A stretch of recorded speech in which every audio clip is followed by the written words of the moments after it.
नमस्कार बालमित्र मैत्रिणींनो. मी आज तुम्हाला संस्कृतमधला भगवद्गीतेमधला एक श्लोक सांगणार आहे बरं का. प्रसिद्ध श्लोक आहे तो. तर तुम्हाला माहिती आहे, गीता भगवान श्रीकृष्णाने अर्जुनाला सांगितली आणि लढाईच्या वेळेस अर्जुनाला मोह झाला, त्याचा मोह नष्ट करण्याकरता सांगितली. तर तो युद्ध करत नाही असं म्हणत होता आणि त्याला युद्ध प्रवृत्त करण्याकरता गीता सांगितली. तर गीता ही काय सांगते की रडू नकोस, उठ आणि लढायला तयार हो, हा गीतेचा संदेश आहे. तर भगवान श्रीकृष्ण त्याला सांगतात की तू क्षत्रिय आहेस आणि तुझा स्वधर्म काय आहे, तर लढणं हा तुझा स्वधर्म आहे.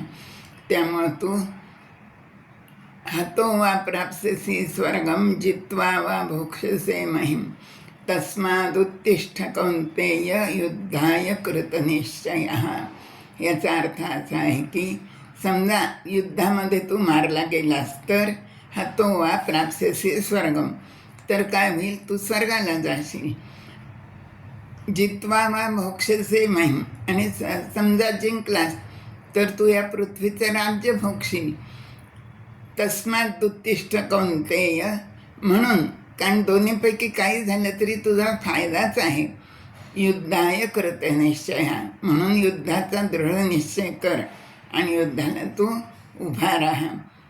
दोन्हीपैकी काहीही घडलं तरी तुझा त्यात फायदाच आहे.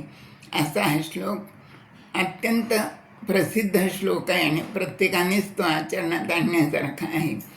धन्यवाद.